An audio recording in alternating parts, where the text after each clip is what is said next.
Assalamualaikum warahmatullahi wabarakatuh.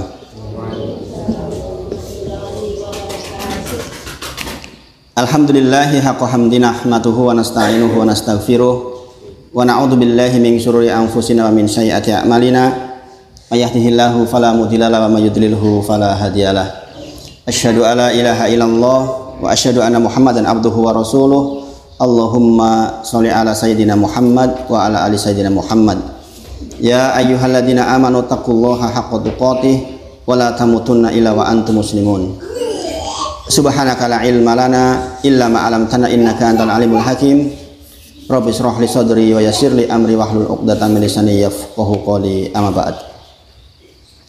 Bapak Ibu sedaya, kita bersyukur kepada Allah diberikan nikmat umur sampai di 2023. Kita meminta kepada Allah agar umur ini menjadi bekal kita semakin bertakwa kepada Allah, semakin taat kepada Allah Subhanahu wa taala. Kita juga bersyukur diberi nikmat kesempatan bisa bermajelis kembali. Insya Allah ini kegiatan yang pahalanya sangat besar di sisi Allah dan menjadi kewajiban kita memang sebagai seorang muslim untuk terus meningkatkan pengetahuan kita tentang ilmu agama ini, insya Allah. Sekali lagi salawat dan salam kita sampaikan kepada junjungan kita Nabi Agung Muhammad Sallallahu Alaihi Wasallam. Berharap betul kita menjadi umatnya yang selalu di atas sunnah Nabi Muhammad Sallallahu Alaihi Wasallam sampai nanti kita dipanggil oleh Allah, ajal menjemput kita, dikirimkan malaikat yang lembut kepada kita dan berakhir dengan husnul khotimah sebagaimana permintaan kita, Allahumma inna nas'aluka husnal khotimah ya rabbal alamin. Bapak Ibu sedaya, masih di seputar ma'rifatullah, kita masih membahas masalah zikir pagi zikir petang kita, insya Allah. Ini disampaikan oleh saya di beberapa masjid terkait dengan ini. Belum jadi ngopi nih Pak, yang kitabnya itu, kitab zikir pagi zikir petang. Belum. Yang sebagian sudah hafal diikuti. Kemarin kita sudah belajar di afiyah. Allahumma inni as'aluka afiyata fid dunya wal akhirah. Allahumma inni as'aluka afa wal afiyah fid dunya wal akhirah, dan seterusnya Insya Allah sudah kita bahas itu. Sekarang kita bahas zikir pertama setelah ayat kursi dan Qul hu falaq nas. Untuk ayat kursi dan 3 surat yang pendek-pendek itu Bapak Ibu sedaya nanti belajar sendiri di rumah, insya Allah. Sudah banyak para asatid yang membahas tentang faedah dari ayatul kursi dan faedah dari 3 surat pendek yang sudah kita hafal. Sekarang kita masuk ke zikir pertama, gimana? Asbahna wa asbahal mulku lillah walhamdulillah la ilaha illallah wahdahu la syarikalah lahul mulku wa lahul hamdu wa huwa ala kulli syai'in qadir. Rabbi as'aluka khaira ma fi hadzal yaum wa khaira ma ba'dah wa a'udzubika min syarri ma fi hadzal yaum wa syarri ma ba'dah. Rabbi a'udzubika minal kasali wa su'il kibr.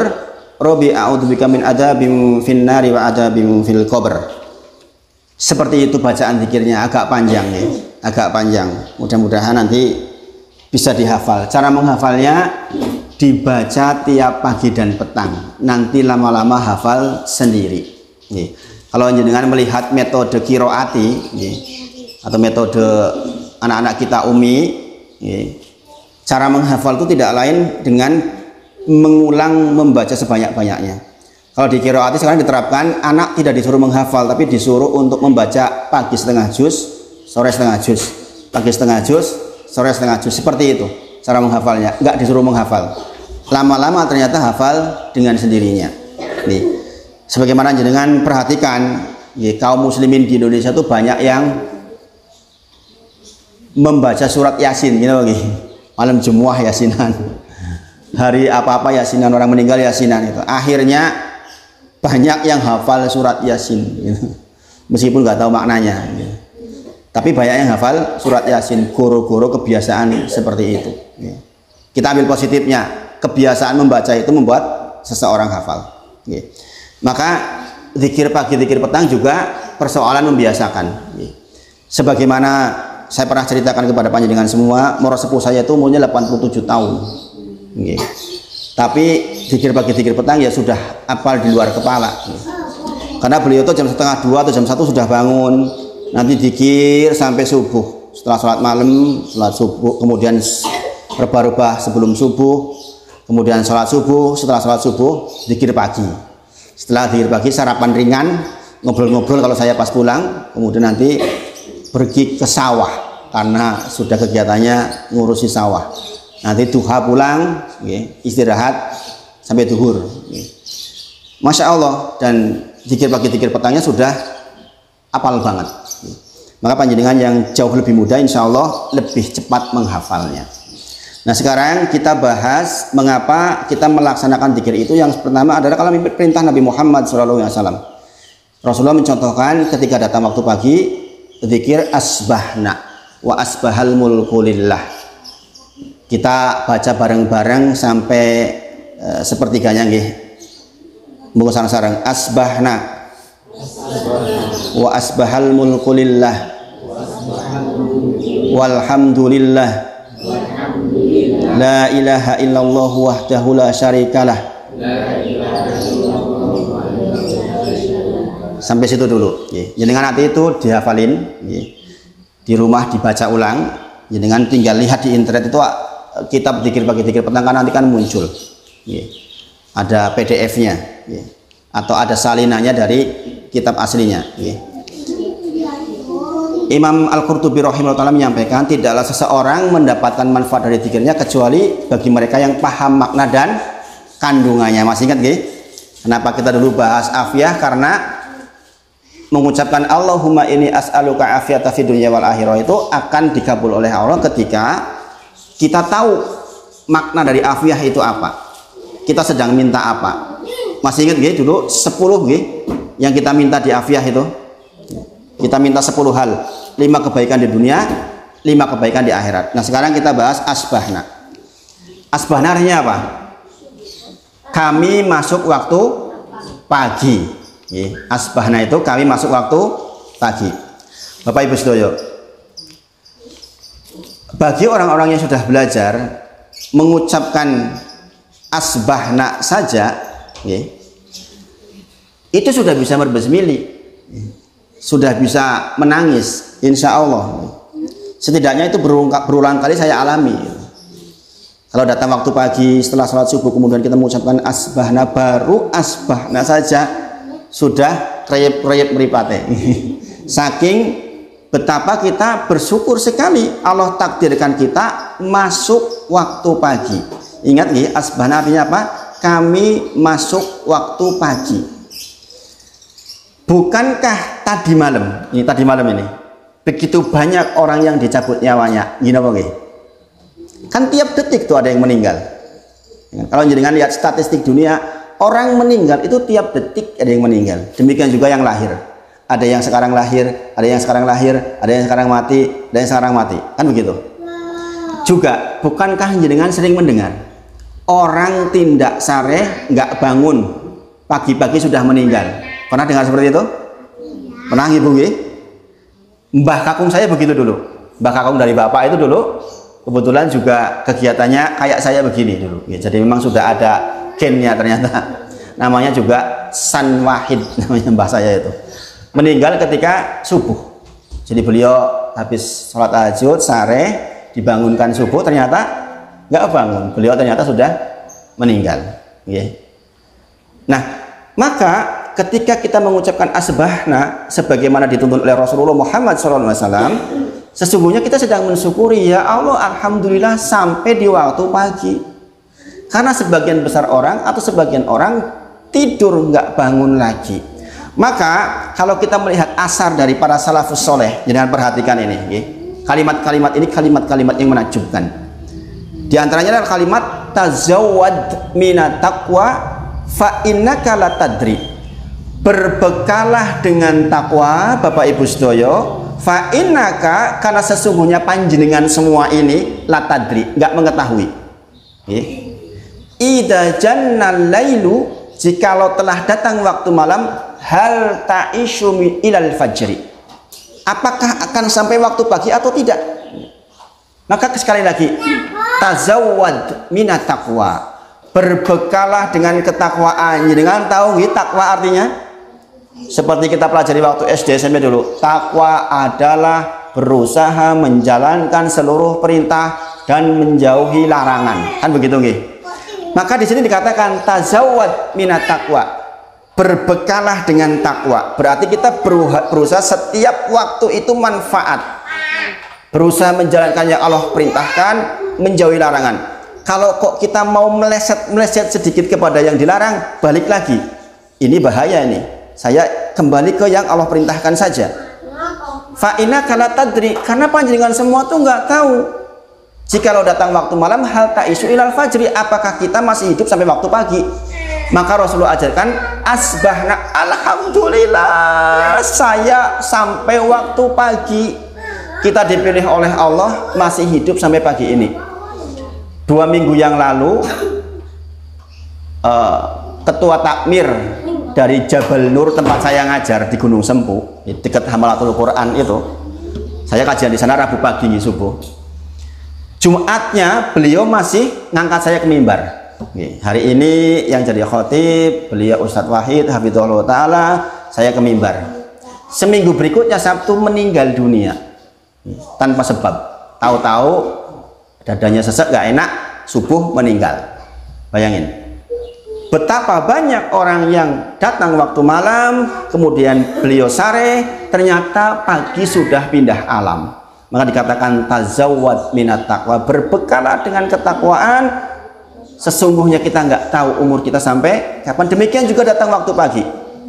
Jikalau datang waktu pagi, kita nggak menjamin sampai sore. Makanya kita mengatakan sore hari amsayna, ya kan? Kalau pagi asbahna, kalau sore amsayna.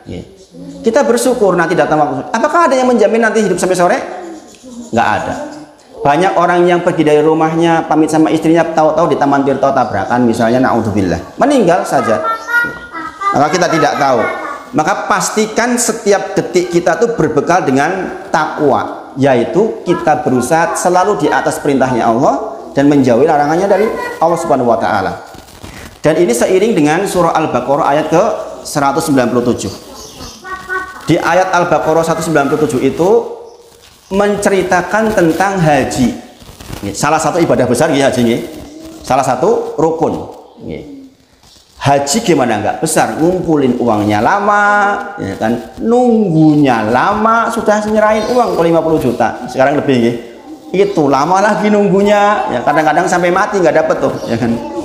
Kemudian datanglah dia ke haji.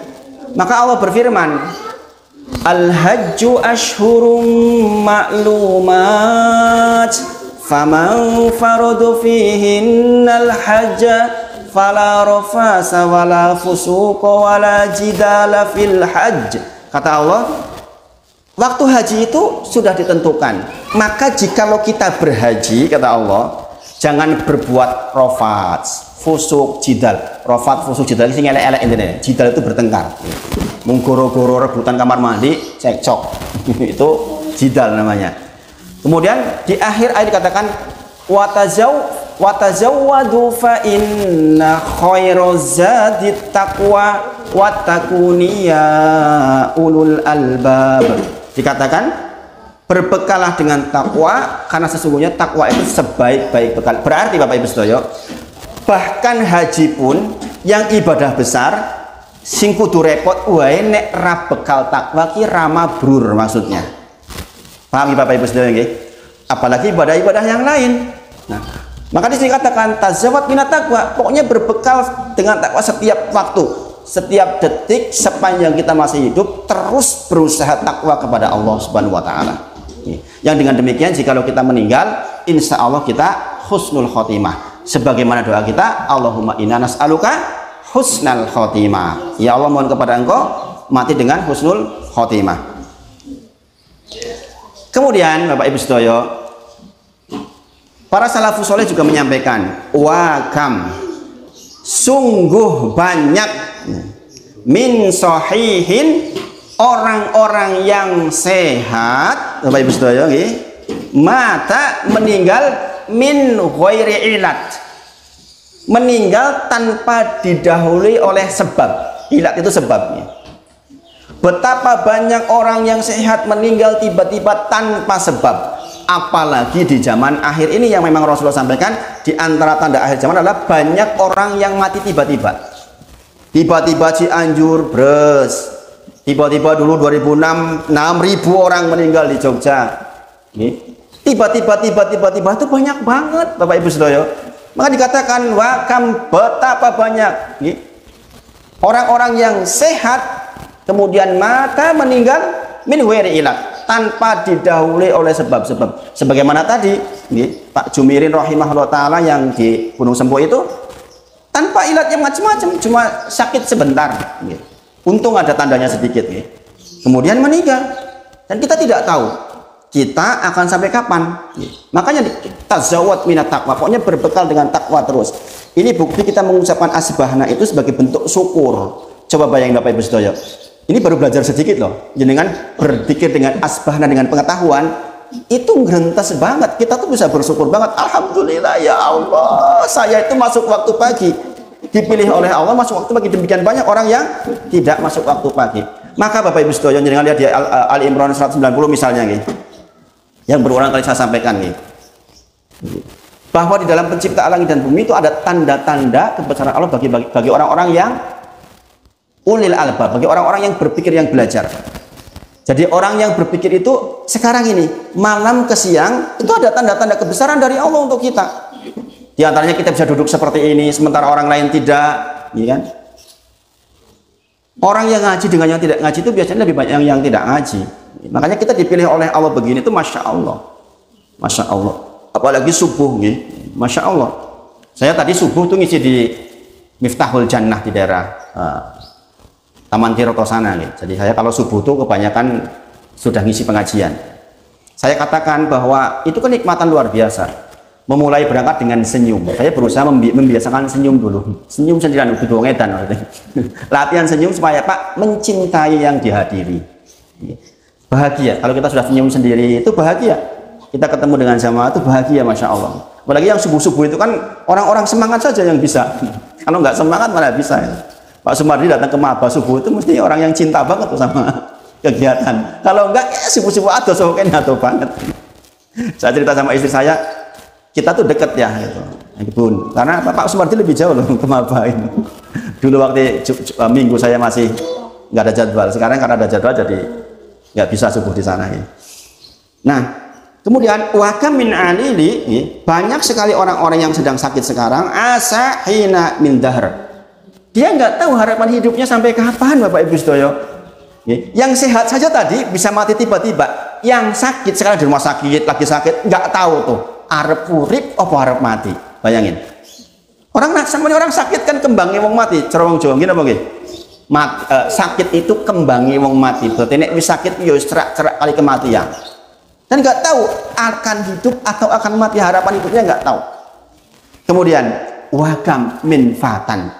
Betapa banyak orang-orang muda-mudi, sampai yang disebutkan muda-mudi, karena kebiasaan ini adalah kebiasaan muda-mudi. Wa kam min fatan amsa wa asbaha dhahika. Pagi dan sore masih ketawa ketiwi tuh anak muda. Di kafe-kafe nongkrong duduk lagi main-main. Ketawa ketiwi dia nggak sadar. Kalau dikatakan waqad nazijat akfanuhu, padahal kain kafannya itu lagi ditenun tuh. Wahuwa la tadri, sementara dia nggak ngerti. Bapak Ibu Saudara, bukankah itu juga berlaku untuk kita? Gitu lagi. Itu berlaku untuk kita. Pak Sumardi di bidang kain atau di bidang perpakaian itu kan pabriknya 24 jam ya Pak. Nih, di Samitek itu kan 24 jam tuh 3 shift. Nggak berhenti tuh bikin kain. Ditanya saya ke apa? Bikin kain apa? Kain putih. Mori bukannya, pokoknya kain putih. Intinya pabrik yang membuat kain kafan kita itu kan lagi bikin terus tuh. Ya enggak? Kita itu seperti ini duduk-duduk, kain kafan kita sebenarnya sudah siap untuk kita. Banyak pemuda yang pagi dan sore masih ketawa ketiwi, padahal dia nggak tahu bahwa kain kafannya sudah dirancang untuk dia. Maka Bapak Ibu Saudara, kita asbahna, masuk waktu pagi, alhamdulillah masih dikasih umur, Makanya doanya Rasulullah gimana?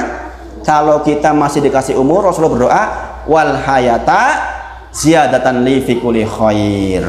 Ya Allah, jadikan setiap tambahan umur ini menjadi tambahan kebaikan. Jangan sampai tambah umur bukan tambah kebaikan, tapi tambah yang buruk-buruk. Naudzubillah. Lagi orang tambah apik wis rugi, saya mulai tambah elek. Naudzubillah.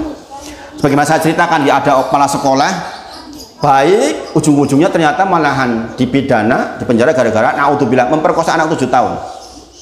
Di ujung waktunya loh, mati di penjara nih orang ini. Kepala sekolah loh itu. Bayangin, maka kita berdoa kepada Allah, tazawwad minat taqwa. Kita mohon kepada Allah, dibekali oleh Allah takwa terus, wal hayata ziyadatan li kulli khair, agar setiap umur itu tambahan kebaikan dan kebaikan. Di antara ciri kebaikan adalah dirahmati Allah dengan ilmu, Bapak Ibu sedaya. Makanya kalau jenengan masih punya waktu duduk berilmu seperti ini itu Masya Allah. Jenengan cukup mendengarkan sudah dapat pahala besar sekali, walaupun ramudeng. Syukur-syukurmu mudeng. Orang mudeng gue pahalanya full. Ini khusus untuk majelis ya. Jadi kalau sholat kan rukun dan syaratnya harus dipenuhi. Majelis itu asal duduk mendengarkan ramudeng tetap full pahalanya. Masya Allah, Masya Allah, Masya Allah. Kan jenengan yang duduk seperti ini beruntung. Kemudian wakam min sigharin, begitu banyak anak-anak kecil yurtaja, diharapkan tulu umrihim, diharapkan panjang umur, gitu Bang. Jadi kan punya anak kecil-kecil ini kan pengen panjang umurnya, ya enggak? Kenyataannya hari ini di kuburan banyak sekali anak kecil dikubur, ya enggak? Jangan datang ke kuburan, bukankah di sana banyak anak-anak yang dikubur, mati ketika anak-anak, gitu Bang. Padahal dulu orang tuanya gimana? Pengen anaknya umur panjang, gitu Bang. Artinya apa? Kematian tuh bisa hadir kapan saja, sehat, sakit, tua, muda, tetap bisa hadir. Pastikan setiap detik kita tuh takwa kepada Allah. Karena kita tuh nggak tahu, nggak ada urusan dengan semua itu. Kecilik mati wae. Bukankah kita ketika datang kepada orang yang lahiran, apa doanya, Bapak Ibu? Dihafal loh, ini penting ini. Di perumahan kan masih banyak orang yang melahirkan tuh, karena banyak pasangan muda. Nek nganti ora hafal, ini nggak mendoakan saudaranya. Gimana doanya ketika ada orang lahiran? Barakallahu laka fil mauhubi laka wa syakartal wahib wa rusiqata birohi. Terakhirnya apa yang terakhir? Wa balagho asyuddah. Ada 5 permintaan ya. Terakhirnya adalah wa balagho asyuddah. Semoga anakmu tekan dewasa, tekan gede, duwe bojo, duwe anak meneh. Kira-kira begitu artinya. Ning nyata nih, kadang-kadang ada yang 5 tahun meninggal, remaja meninggal, gini apa enggak? Maka dikatakan wa kamin sighorin, begitu banyak anak-anak yang kita harapkan panjang umurnya, nyatanya hari ini sudah dikubur. Subhanallah. Ini kalimat-kalimat yang menakjubkan. Wa kamin urusin, begitu banyak calon mempelai wanita disiapkan li zaujiha, kepada calon mempelai lelaki. Ternyata dia sudah terdahului di malam qadar, dia meninggal duluan. Maksudnya begini, takdir itu ada 4 nih Bapak Ibu sedaya nggih. Di antaranya adalah takdir tahunan. Di malam qadar dicatat tuh takdir jenengan 1 tahun ke depan. Di antaranya adalah oh ini nanti mati bulan Desember misalnya. Padahal orang ini merencanakan nikah bulan Februari. Begitu banyak orang yang disiapkan menikah di bulan Februari, ternyata terdahului takdir dia meninggal di bulan Desember. Artinya apa? Kita punya rencana Bapak Ibu sedaya. Kadang-kadang kan kita angan-angannya jauh banget tuh. Maka Rasulullah ajarkan pagi-pagi asbahna, wis toh mikir bersyukur, pagi-pagi bisa bangun, bisa melek, bisa melihat itu kita syukuri banget ya Allah. Alhamdulillah, kita minta dipandu oleh Allah agar pagi ini bermanfaat. Masya Allah. Inilah pentingnya kita belajar fikih, zikir pagi, zikir petang. Kenapa? Ucapan kita ada bobot pengetahuan di belakangnya. Kalau jenengan nggak belajar begini, jenengan akan zikir asbana wa asbal mulku ngalir, tapi nggak ngerti yang diucapkan apa. Gila Bang? Ini pentingnya Bapak Ibu sedaya. Makanya dan ini langsung belajar akidah. Jadi saya berusaha memasukkan usul salasa itu lewat pelajaran-pelajaran seperti ini. Ya, karena kebanyakan kalau urut-urutan kita biasanya sok bosen panjenengan. Ya. Saya sudah ngajar di banyak masjid, nih suka nggak masuk. Makanya mudah-mudahan dengan ini jenengan lebih dipahamkan insya Allah. Nah itu kalimat asbahna. Kemudian wa asbahal mulku lillah, dan kerajaan miliknya Allah subhanahu wa ta'ala. Dan kerajaan yang jadi raja, yang pas jadi raja adalah Allah Subhanahu wa taala. Maksudnya bagaimana Bapak Ibu sedaya? Pagi-pagi Rasulullah Shallallahu alaihi wasallam sudah ajarkan kepada kita ojo dadi wong sombong gitu. Kata Allah dalam hadis qudsi, sombong itu adalah selendangku. Siapapun yang pakai selendangku dilemparkan ke neraka jahanam. Sombong artinya apa Bapak Ibu? Secara syariat. Arti sombong apa Bapak Ibu? Jadi kan dengar sombong men wong kuwi. Itu apa secara syariat definisinya? Dua nggih. Yang satunya adalah meremehkan orang lain, yang kedua menolak kebenaran. Itu sombong by definisi. Kalau dengan baca kitab fikih, opo to arti sombong? Kalau ada perasaan di hati panjenengan meremehkan orang lain, Allah kayak paling-paling wong bodoh. Nah, ini udah sombong. Atau saya tuh lebih tinggi dari dia, saya lebih kaya dari dia, saya pantas lebih terhormat dari dia, saya lebih terpuji dari dia. Biasanya kalau ada orang sombong itu nanti orang karu-karuan. Makanya sekali lagi, sombong itu selendangnya Allah, jangan pakai selendangnya Allah, nggak boleh. Yang kedua, menolak kebenaran. Wis cetho teko dalilnya bener sahih, kita menolak. Itu namanya sombong. Persoalan belum bisa itu cerita lain Bapak Ibu Saudara, tapi jangan menentang. Contoh, kita tahu laki-laki di atas mata kaki, meskipun ada yang mentafsir kalau nggak sombong nggak apa-apa menjulur ke mata kaki gitu. Maka para ulama mendefinisikan tentang ini. Laki-laki di atas mata kaki, kalau saya pakai sarung kan gampang. Jangan orang yang belum bisa melaksanakan di atas kaki mengatakan mata kaki bar kebanjiran orang kain dowo apa. Kadang-kadang begitu. Kita dikatakan sombong kalau melakukan itu. Yang benar adalah kita terima dulu persoalan kita belum bisa, itu cerita lain. Persoalan kita belum bisa, cerita lain. Kita minta ampun kepada Allah. Contoh masalah riba misalnya. Kita tetap harus mengatakan riba itu haram, walaupun sebagian orang, aduh Ustaz, belum bisa. Sebagaimana saya dulu. Saya dulu dengan Ustadz Romlan 15 tahun yang lalu pernah ngobrol berdua konsultasi persoalan riba. Kenapa? Saya usahanya perumahan dulu. Banyak uangnya dulu itu, subhanallah, masya Allah. Kemudian saya hijrah. Ketika hijrah itu seluruh aset dinolkan, tinggal tersisa satu rumah. Saya nanya sama Ustadz Romlan, Ustadz, rumah ini masih terkait dengan riba. Apakah sudah waktunya saya jual? Saya masih ingat betul, Ustadz Romlan mengatakan, jangan dulu. Untuk rumah jangan dulu. Karena apa? Ditimbang dulu. Karena kalau ngangsur berarti selesaikan masih dibolehkan secara syariat. Tapi saya sama istri waktu itu memutuskan, kita nggak tahu kalau minggu depan kita mati bagaimanapun, maka kita jual itu rumah itu. Sehingga sekarang nggak punya rumah. Nah itu membutuhkan apa? Membutuhkan ilmu. Sampai mana tadi? Kok saya jadi lupa cerita ke situ? Oh iya, jadi jangan sombong. Wa asbahal mulku lillah. Kerajaan itu miliknya Allah. Kadang-kadang kita dengan sesuatu yang kita miliki menjadi menolak kebenaran, ya kan? Rumongso kita kuat kok menolak kebenaran. Naudzubillah. Bapak Ibu sedaya, maka bagi yang mendapatkan kesulitan bersyukur. Kenapa? Kadang-kadang sulit itu membunuh bagian yang paling urgent dalam diri kita, itu kesombongan. Kadang-kadang dengan kesulitan kita tuh jadi terpaksa nggak sombong awalnya, kepeksora sombong awalnya. Ini sesuai jadi tenanan. Namanya orang susah masa mau eksis di Facebook? Gini apa nggih? Mau eksis di grup WA? Kan nggak, orang-orang lagi susah itu biasanya ya sudahlah gitu. Teman-temannya pada pamer apa itu meneng gitu kan, ya kan? Ya enggak? Nanti lama-lama jadi kebiasaan kita tuh, attitude kita bahwa kita tuh nggak biasa kayak gitu. Alhamdulillah, saya ngalami Bapak Ibu sedaya. Asalnya saya orang yang sangat aktif dulu di kegiatan apapun. Asalnya saya tuh aktif di kemahasiswaan, saya aktif. Sampai waktu itu sampai ikut untuk jadi ketua KMTK waktu itu, warga mahasiswa teknik kimia UGM. Waktu itu sempat untuk berkegiatan di sana. Tapi itu tuh ternyata ya ada baik dan tidak baiknya. Tidak baiknya jadi eksis terus, sehingga dalam tanda kutip kan kepamer terus tuh, ya enggak? Ketika susah akhirnya update Facebook juga nggak pernah.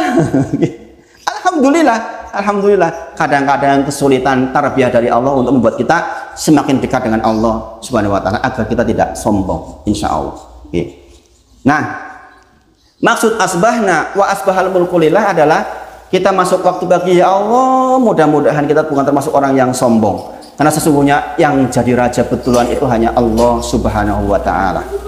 Bapak Ibu sedaya, ini manfaatnya besar sekali, insya Allah kalau jangan perhatikan. Kemudian walhamdulillah, apa artinya? Dan segala puji milik Allah. Asbahna wa asbahal mulku lillah walhamdulillah, segala puji milik Allah. Ini juga menekan kesombongan kita, Bapak Ibu sedaya. Kadang-kadang kita pengen dipuji. Asalnya manusia itu pujian itu sebagai sebuah kebutuhan loh, Bapak Ibu sedaya. Asalnya manusia kalau berkegiatan tuh ingin dipuji, asalnya begitu. Kalau nggak dirahmati, ibu-ibu terutama ini, khusus ibu-ibu penting, karena ibu-ibu banyak berhubungan dengan ibu-ibu yang lain. Kalau melakukan sesuatu jangan berharap pujian, apalagi nggak dipuji nesu. Aku ingin kok orang yang tepuk tangan yo. Ini masalah ya. Jadi karena apa? Karena pujian itu milik Allah, maka kita mengucapkan walhamdulillah untuk kesadaran bahwa segala puji itu milik Allah saja. Adapun kita dipuji kadang-kadang satu dua karena Allah tutupi kelemahan kita. Nek keburukan kita berbau, subhanallah, kita nggak ada yang mau dekat dengan kita, insya Allah.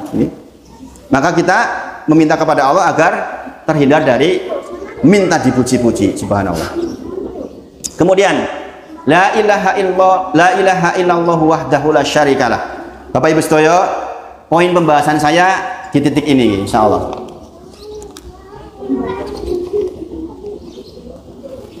Masih konsentrasi meskipun lagi membagi makanan.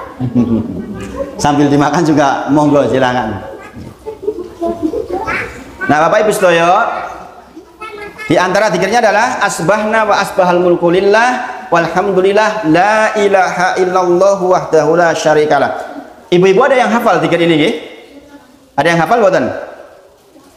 Kalau ada yang baca, kalau ada yang hafal tolong saya dibacakan coba sekali aja. Siap?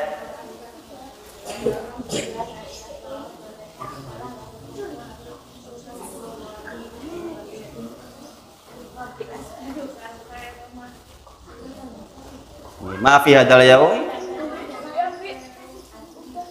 wa khairu ma ba'dah. Terus wa a'udzu bika min ma fi hadzal yaum wa syarri ma ba'dah. Rabbi a'udzu bika minal kasali wa su'il kibar. Terus Masya Allah, Masya Allah. Sudah ada yang hafal, Masya Allah. Nah, yang lain mengikuti nanti ya. Dihafal, jangan sampai tidak dihafal. Caranya dibaca berulang-ulang. Nah, dengan yang hafal insya Allah sudah biasa mengamalkan. Fikih ini mengajarkan kepada panjenengan supaya lebih berbobot pikirnya. Kata-kata la ilaha illallah kalimat apa? Kalimat tauhid, Bapak Ibu sedaya.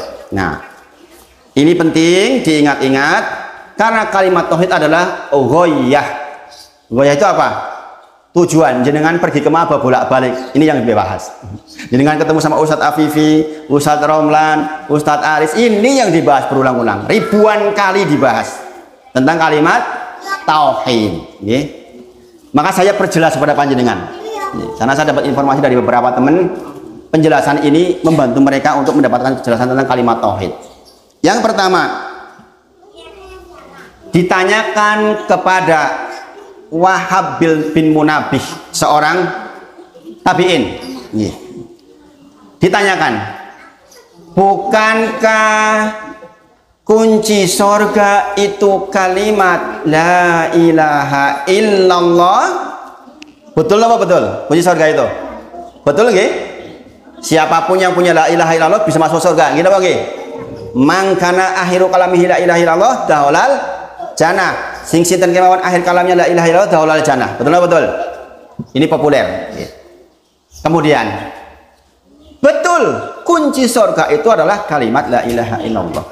Kata dia, walakin akan tetapi ma min miftahun, bahwa masing-masing kunci itu ilalahu asnan, masing-masing kunci itu ada asnan. Asnan itu apa asnan? Asnan itu gerigi-geriginya itu loh Bapak Ibu Sedoyo. Itu kunci masjid itu dimasukin, kalau geriginya nggak pas bisa buka nggak pintunya? Nggak bisa buka, gini Bang. Dan masing-masing pintu itu kuncinya masing-masing geriginya. Kalau jenengan kehilangan kunci motor, jenengan datang ke tukang kunci. Di sana sudah ada kunci-kunci polos, ya nggak? Ya nggak? Kuncinya tuh sudah ada sebenarnya itu, tapi kan polos. Kemudian sama beliau dikikir, kriki, dipas kayak geriginya, gini Bang. Dicoba-coba sampai bisa. Maka kunci sorga la ilaha illallah. Tetapi masing-masing kunci itu ada geriginya. Berarti la ilaha illallah pun ada gerigi-geriginya. Kalau gerigi-geriginya nggak pas, nggak bisa buka tuh pintu sorga. Gerigi-geriginya itulah yang namanya syarat dan rukun dari la ilaha illallah. Izin minum. Ini kalau jenengan nggak belajar, nggak tahu Bapak Ibu Sedoyo, bahwa ternyata nggak cukup hanya ucapan la ilaha illallah kemudian jenengan masuk surga. Lah teneh pena emen. Gini apa nggih? Pena emen. Orang non muslim juga bisa ngomong la ilaha illallah. Bisa nggak?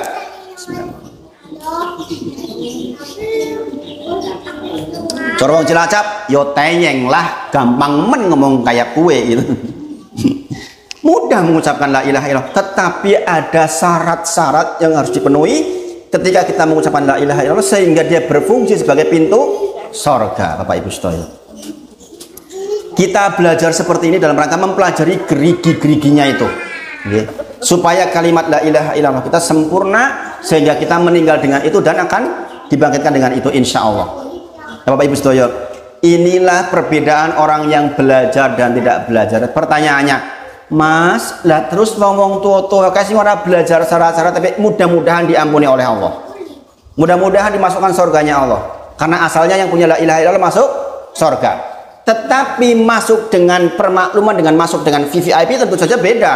Gini Bang, gini Bang, orang masuk ke ruangan tuh lah kayak masake banget yang jopo dewean iki dilebokke wae masake, dengan yang monggo jenengan duduk di VVIP, beda enggak? Beda Bapak Ibu Sedoyo. Seseorang yang mempelajari seperti ini insya Allah mudah-mudahan VVIP surganya insya Allah. Adapun yang nggak belajar ya dimaklumi, ini cuma Allah Maha Pengampun insya Allah. Tapi jangan bilang beginilah aku kasih nau lah ben wae kok yang ngono dimaklumi ora apa-apa. Nah ini masalah. Ini masalah. Itu ada kitab tersendiri bahas tentang itu. Nah Bapak Ibu Sedoyo, kalimat la ilaha illallah itu memang ada gerigi-geriginya. Saya sampaikan beberapa hal terkait dengan hal itu. Ada 7 hal yang harus dipenuhi di dalam kalimat la ilaha illallah. Saya sebutkan dulu, nanti insya Allah pembahasannya minggu depan. Saya sampaikan goyahnya dulu. Yang pertama, ilmu. Jenengan bisa dikatakan punya kalimat la ilaha illallah yang sempurna jikalau jenengan mengilmui kalimat la ilaha illallah. Maksudnya bagaimana? Gini Bapak Ibu Sedoyo, saya membuat perumpamaan supaya dengan lebih paham. Jenengan rambutnya panjang, bapak-bapak ini rambutnya panjang, maka jenengan berpikir saya mau potong rambut. Gini apa nggih? Apa ben wae tekan sak dawa-dawa ini kan gua, yang akan dirapihkan. Maka ketika jenengan berharap rambutnya rapih, jenengan harus punya ilmu bahwa tahu tukang potong yang rapih itu di mana. Gini Bang, ibu-ibu, saya mau ke salon mana? Cari informasi. Bu, nek nang kono ki salone pi ono rapih. Oleh ngramasi yo penak, wonge yo sopan dan kebaikan-kebaikan. Itu namanya ilmu. Ilmu.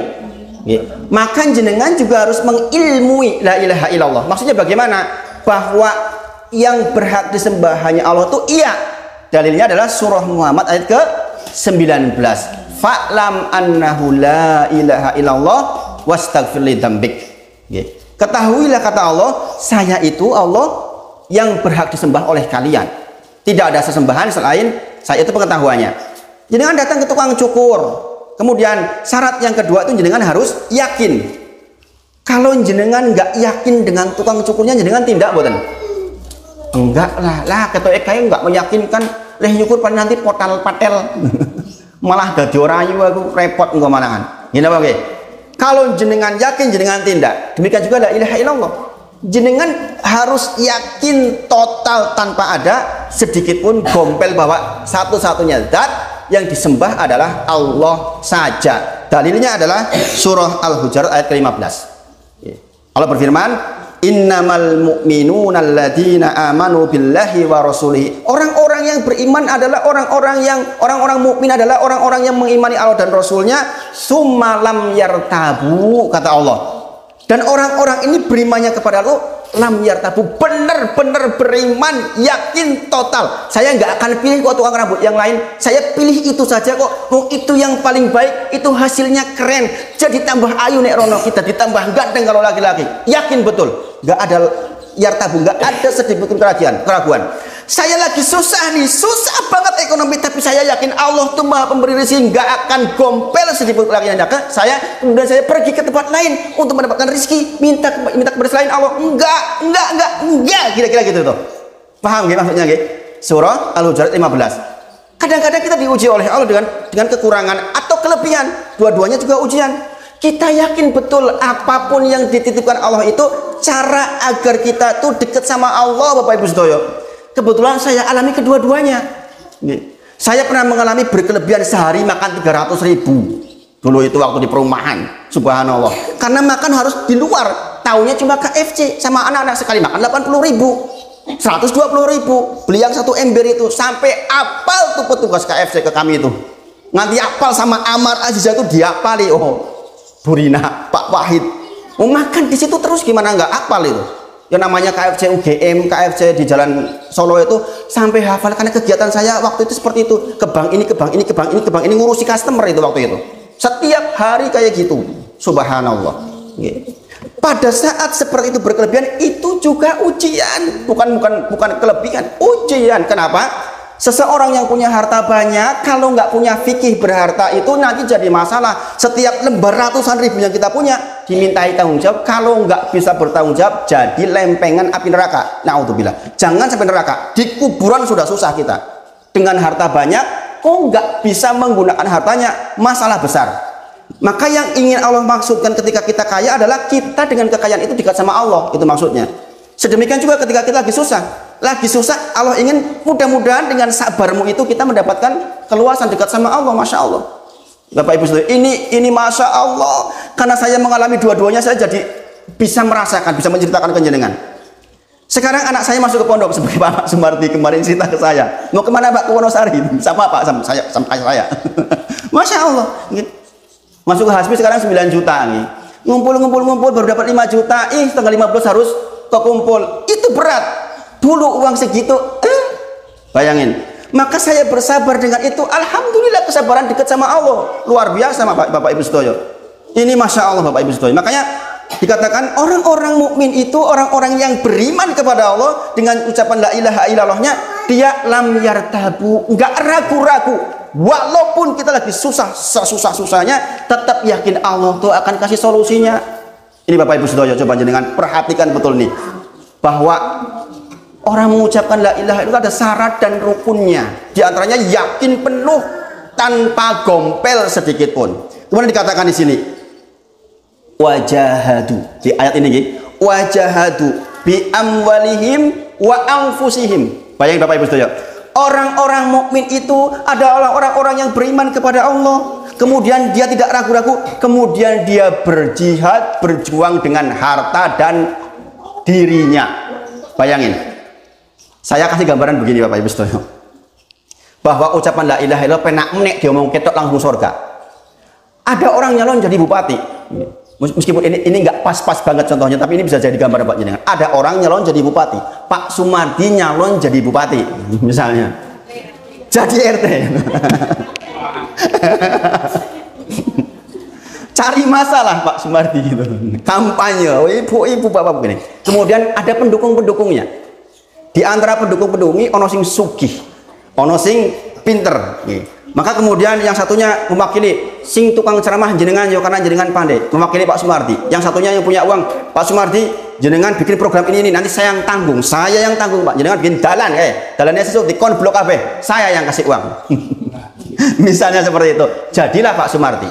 Misalnya, jadilah Pak Sumardi. Kemudian Pak Sumardi mengangkat orang-orang setelah itu untuk membantu Pak Sumardi dalam kegiatan sebagai seorang ketua RT misalnya. Maka yang diangkat kira-kira siapa? Yang diangkat kira-kira yang hore-hore itu apa yang ngasih ikut bantuan? Yang ikut bantuan wajar lah. Pak Jokowi juga ngambil menterinya ya yang bantu beliau, kalau yang nggak bantu ngapain? Demikian, coba dengan lihat orang-orang yang dijamin masuk surga.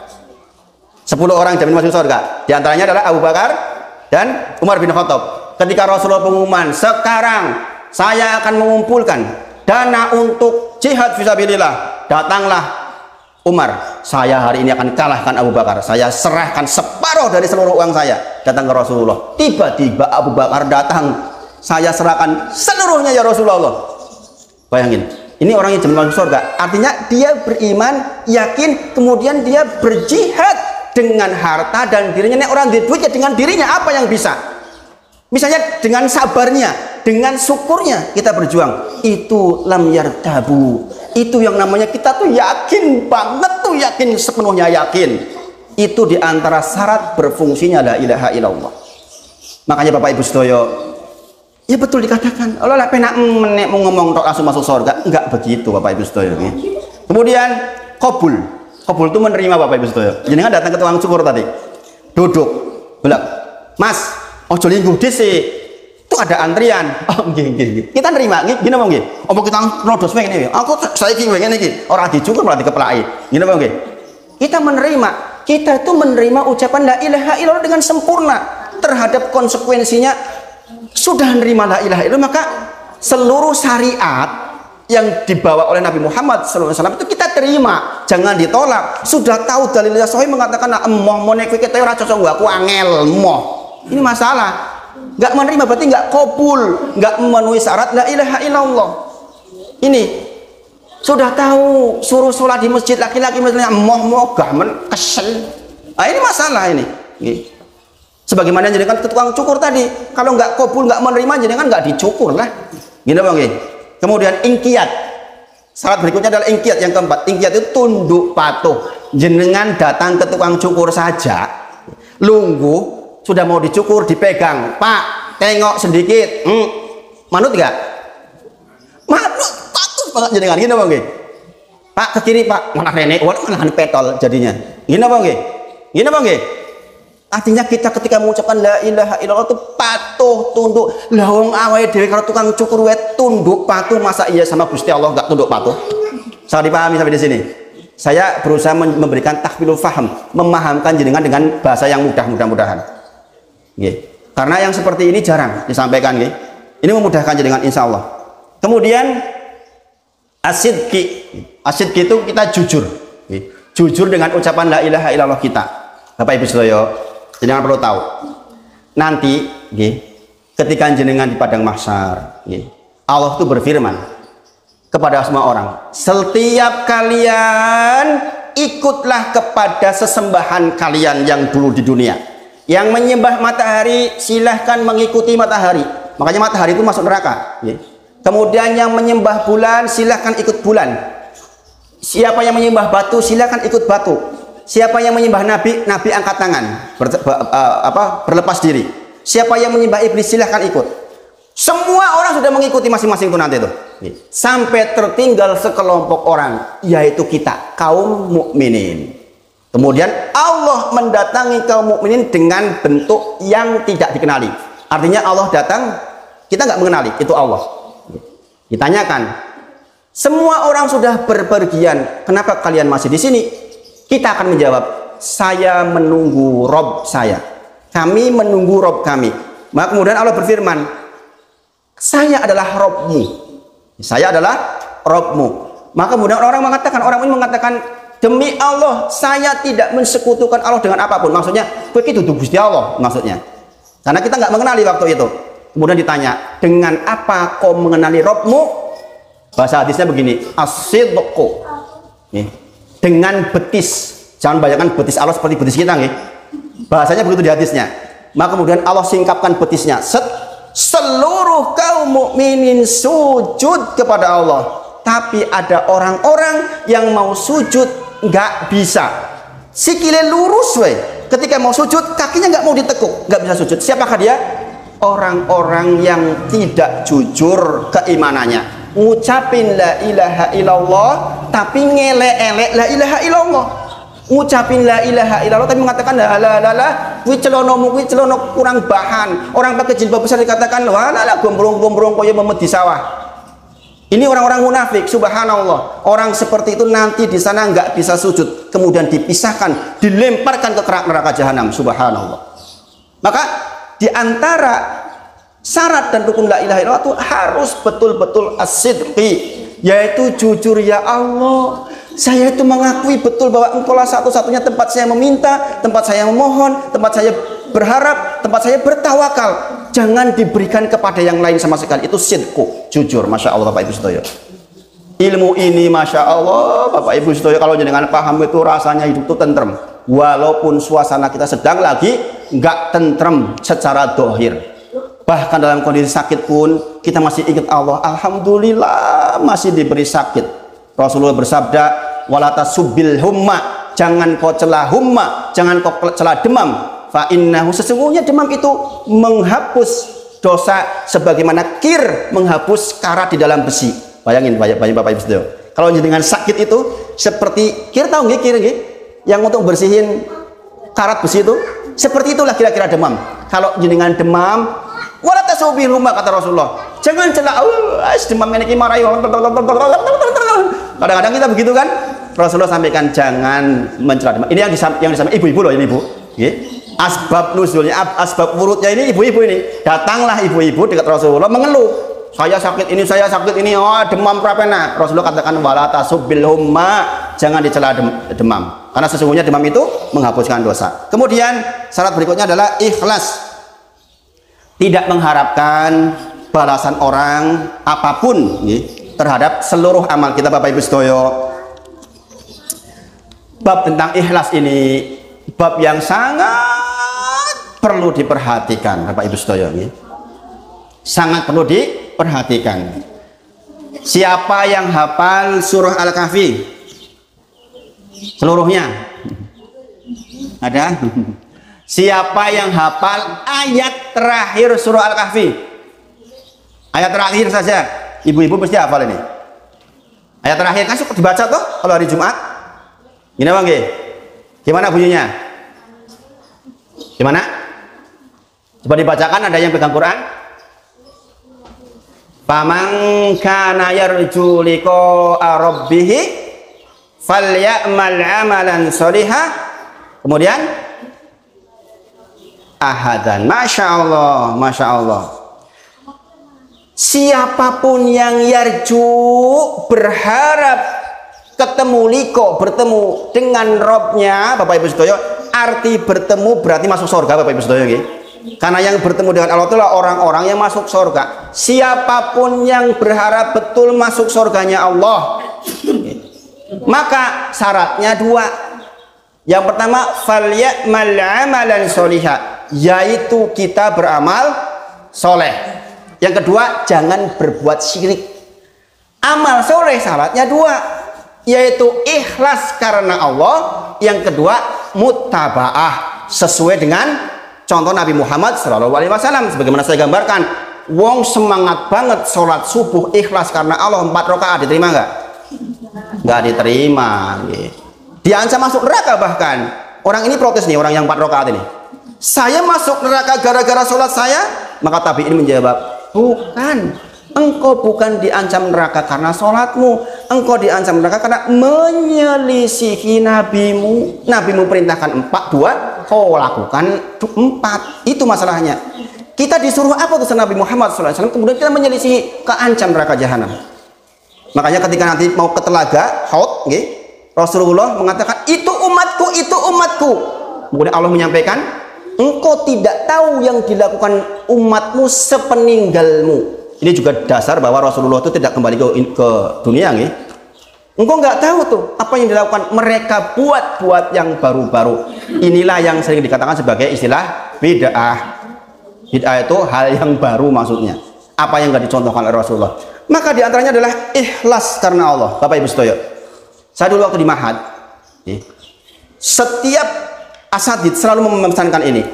Para salafus soleh selalu mengatakan kalau bisa belajar ikhlas itu Senin belajar ikhlas, Selasa belajar ikhlas, Rabu belajar ikhlas, Kamis ikhlas, Jumat ikhlas, seminggu ikhlas terus tuh. Artinya belajar ikhlas tuh gak habis-habisnya Bapak Ibu Sedoyo. Saya sebutkan dua hal. Perkataan dari Imam Sufyan bin Sa'id Ats-Tsauri rahimahullah ta'ala. Beliau mengatakan, Bapak Ibu Saudara, ini perhatikan ini persoalan ikhlas. Syarat dari la ilaha illallah yang keberapa tadi? Yang ke-6. Kata beliau jangan perhatikan, tidaklah aku berusaha memperbaiki sesuatu di dalam diriku yang lebih sulit bagiku daripada memperbaiki niatku supaya ikhlas. Ini para ulama yang menyebutkan, Bapak Ibu Saudara. Tidak ada yang lebih berat bagiku untuk memperbaiki yang ada di dalam diriku ini dibandingkan supaya hati kita tetap ikhlas karena Allah. Karena kadang-kadang kita tuh keganggu Bapak Ibu Saudara. Mau apa, ingin apa, sholat tiba-tiba di belakangnya orang yang kita hormati mau niat maca kulhu, maca Ali Imron, ini buriku wong sing dihormati ya.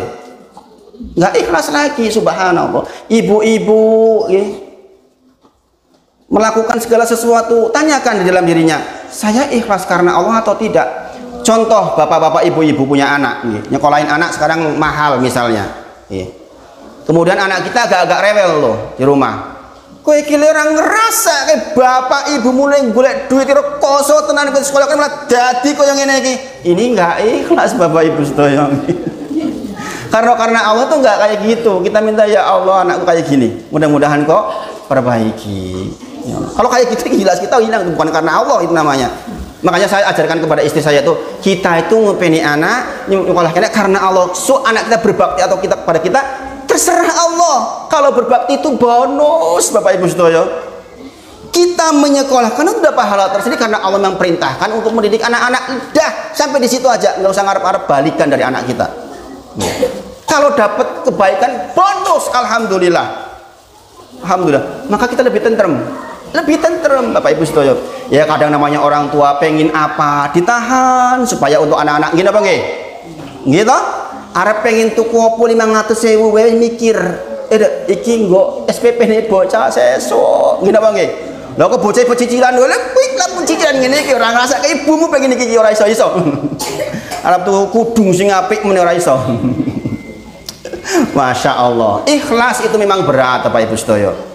Ikhlas itu memang berat. Kemudian perkataan Imam Ibnul Qayyim rahimahullah ta'ala, dengan tahu beliau siapa? Imam besar. Beliau mengatakan, adapun kesirikan atau penyimpangan di dalam niat dan keinginan, maka itu ibaratnya seperti lautan yang tak bertepi. Sedikit orang yang bisa selamat sampai ke tepian, saking susahnya menata hati agar ikhlas karena Allah Bapak Ibu sedaya.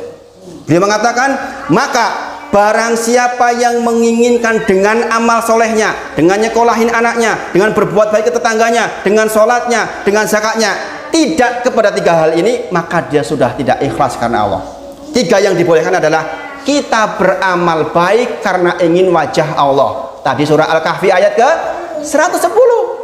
Kita ingin wajah Allah, ingin ketemu dengan Allah. Maksudnya wajah Allah Bapak Ibu sedaya, pengertiannya dua. Satu diantaranya adalah bahwa yang namanya nikmat terbesar di surga adalah melihat wajahnya Allah Bapak Ibu sedaya. Setelah seluruh kenikmatan surga diberikan, nanti di ujung Allah kasih bonus. Ku kasihkan kepada kalian satu nikmat lagi. Apalagi ya Allah, sudah semua nikmat saya dapatkan. Dibukakan tirai sehingga Allah terlihat wajahnya. Ini di kalangan para ahli akidah jadi perdebatan ini. Intinya di dalam hati katakan kenikmatan terbesar adalah melihat wajah Allah. Maka Bapak Ibu sedaya, jenengan beramal soleh apapun hari ini, niat pertama adalah karena Allah, ingin bertemu dengan Allah, ingin melihat wajah Allah, karena itulah kenikmatan tertinggi. Yang kedua yang dibolehkan adalah mendekatkan diri padanya. Kalau jenengan berniat untuk amal soleh kok bukan dalam rangka mendekatkan diri kepada Allah, yakin tidak ikhlas. Yakin tidak ikhlas karena ingin dinilai baik oleh tetangga kita. Oh, saya di sini paling kaya kok, saya bikin itu konblok semuanya. Saya yang bikin. Bila orang-orang mengatakan sugih dewe kok, itu tidak ikhlas karena Allah, Bapak Ibu Sedoyo. Dan itu nggak mudah, apalagi barang-barang yang dohir yang terlihat. Kadang-kadang oh kasih gawe bu itu, waduh muncul lagi kita. Naudzubillah. Yang ketiga, dikatakan tidak ikhlas ketika kita tidak berharap mencari pahalanya Allah, tapi pahala dari manusia. Naudzubillah. Maka dia sudah berbuat syirik dalam niat dan keinginannya kalau niat amal solehnya bukan tiga hal ini menurut Imam Ibnul Qayyim rahimahullah ta'ala. Maka Bapak Ibu Sedoyo, di antara syarat la ilaha illallah adalah mendapatkan diri kita ikhlas. Yang terakhir adalah mahabbah. 7 syarat la ilaha illallah agar bermanfaat buat jenengan. Yang ketujuh adalah mahabbah, yaitu cinta. Jenengan cinta betul tuh sama Allah. Jenengan datang ke tukang cukur tadi, setelah selesai manut, tunduk, patuh, ikhlas, jujur, kemudian jenengan dilihatin terakhir di kaca. Ya enggak? Kalau bapak-bapak itu, mas dilihat mas, oh nggih, wah ganteng, alhamdulillah, cinta banget tuh sama perbuatan tukang cukur. Maka kita balik lagi ke tukang cukur itu yang namanya cinta tuh. Begitu jenengan sholat lagi, jenengan zakat lagi, jenengan berbuat lagi terus begitu, itu jenengan cinta dengan Allah dengan ucapan la ilaha illallah yang konsekuensinya jenengan penuhi. Kalau enggak bisa kunci surga jadi bermanfaat. Bapak Ibu Sedoyo, coba Bapak Ibu Sedoyo, kalau kita nggak belajar begini, kira kita ngerti nggak dong ucapan la ilaha illallah? Masyarakat kita Bapak Ibu Sedoyo seneng tuh tahlilan, gini apa nggih? Tapi kadang-kadang nggak ngerti itu yang diucap apa, nggih? Maka saya berharap betul, mudah-mudahan kita yang ngaji dimudahkan oleh Allah untuk bisa melaksanakan semua ini semua. Ini kita sedang membahas asbahna wa asbahal mulku lillah walhamdulillah la ilaha illallah wahdahu la syarikalah. Baru sampai situ, pembahasannya panjang apa panjang? Inilah pentingnya kita ngaji Bapak Ibu Sedoyo. Jadi nanti jenengan setelah ini yang sudah hafal tadi zikirnya, mengucapkan zikir itu nangis jenengan karena sudah belajar yang seperti ini. Ngerentes hati kita. Alhamdulillah masuk waktu pagi, tidak boleh sombong, pujian milik Allah. Kemudian kita jujur di dalam la ilaha illallah kita. Mudah-mudahan dengan ini kita dipertemukan Allah nanti di surganya Allah Subhanahu wa taala. Pastikan jenengan punya orang, teman-teman yang soleh, berkumpul dengan orang-orang soleh, karena di antara keunggulan orang soleh, dia diberi hak untuk memberikan syafaat kepada penduduk neraka. Ada orang yang masuk surga harus mampir neraka dulu. Maka orang yang bermajelis seperti ini, temannya soleh mengatakan, ya Allah, saya tidak melihat si fulan. Maka dengan izin Allah diberikan hak untuk dia mengambil sebagian teman-teman dekatnya. Maka pastikan jenengan bersahabat, berteman dengan orang soleh. Kalau kita belum soleh, pastikan teman kita soleh, yang dengan itu insya Allah kita akan masuk surganya Allah Subhanahu wa ta'ala. Ini yang disampaikan pagi ini energinya sudah mau habis ini karena dari sebelum subuh. Mudah-mudahan bermanfaat. Kita tutup dengan kafaratul majelis.